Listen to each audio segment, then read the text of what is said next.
So what happens once the listing documents are signed and your house is ready to be shown? I'm going to walk you through the things that I tell my sellers.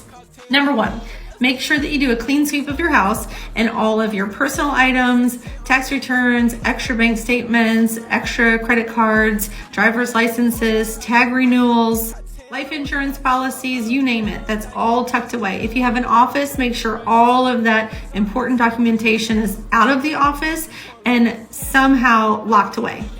If you have a linen closet, it's not a bad idea to replace the doorknob with a doorknob that's able to be locked.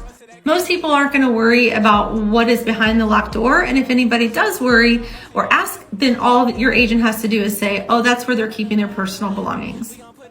Another concern is guns, drugs, jewelry getting into the wrong hands.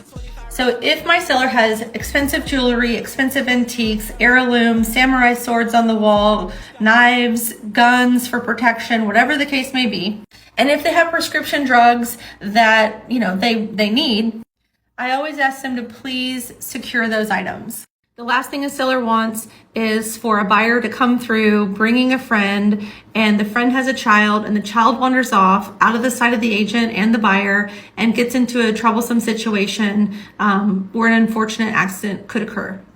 I also prepare my sellers for the professionalism or lack thereof of other agents.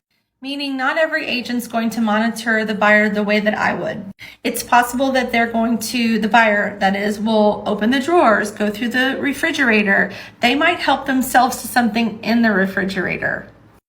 They might use the restroom. Their child might use the restroom and may forget to flush. They may forget to lock the door. They may leave lights on. They may decide that they want to make sure that the air works and turn it down to 55. There's all kinds of things that can happen in the showing process.